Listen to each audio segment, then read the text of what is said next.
comes to anesthetizing these, you really want to make sure that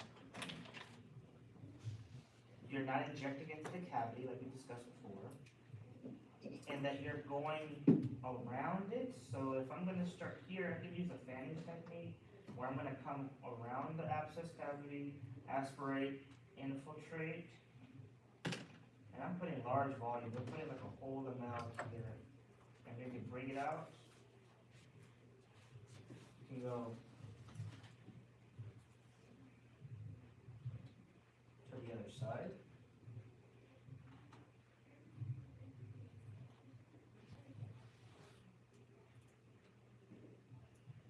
And I will repeat that over here. Try to go underneath. If at any point you aspirate and you get abscess content in here, you want to switch the whole thing away. You don't want to inject abscess or purulent stuff into the healthy tissue. So we go here, and then go here. This one is very hard. Here. So after I've numbed up all of my abscess cavity, what you should see is that this goes from very angry red erythematous to blanched. Once that blanching has overtaken that top dome, then you know that you're pretty much going to be numbed up. Give it some time to kick in. We're going to take our number 11 blade here and put it to the side. We're going to do another cleaning. So we're going to use our iodine, chlorhexidine. This is not a sterile procedure. There's nothing sterile inside the wound. Everything is very foul and nasty. So we have our 11 blade. We're going to start to see, Mr. Jones, is there any pain when I press here?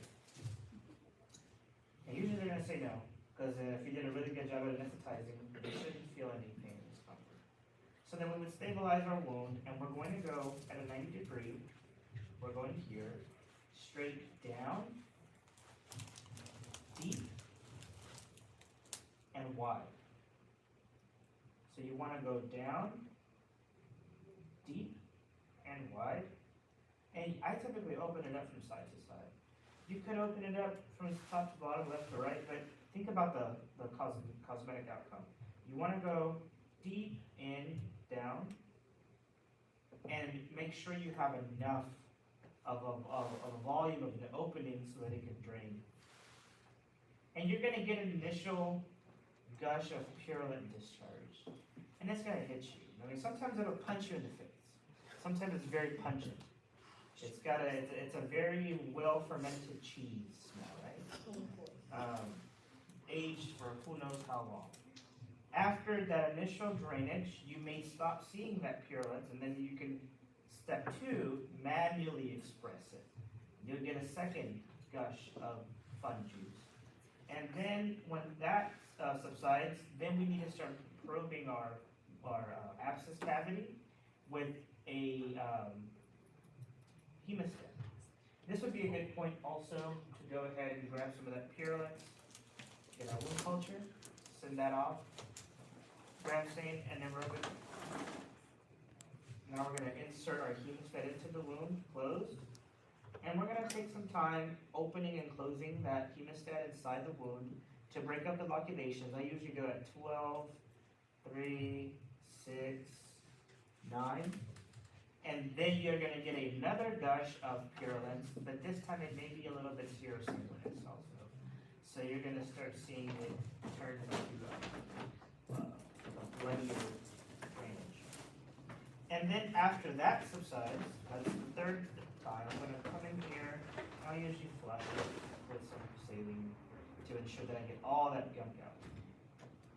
And then I'll go back in with a cotton swab, and I'm checking for tunneling.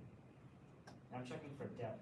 Sometimes, like a pilonidal abscess, you'll have a sinus, and it might be big. One time I buried a cotton swab almost this deep. That's not good.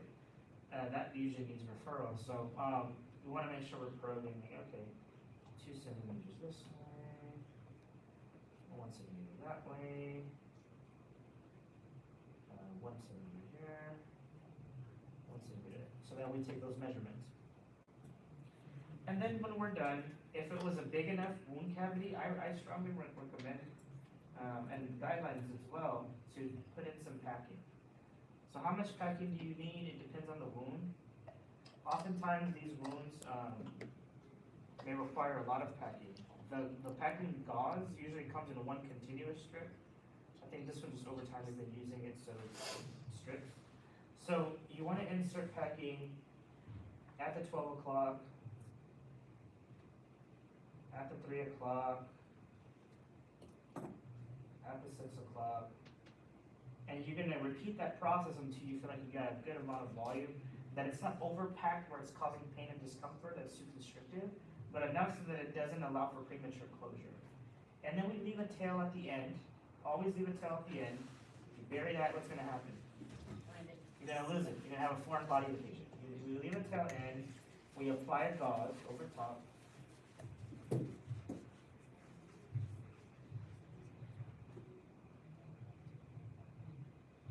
I'll put my tail on top here, and then I'll tape the whole thing down. And then we tell the patient what? We will see you in 40 hours. 24 to 48 hours. 48 hours is good.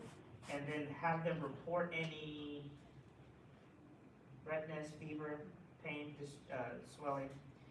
And then we're gonna give them some pain medication. We can send them home on an NSAID for mild to moderate pain.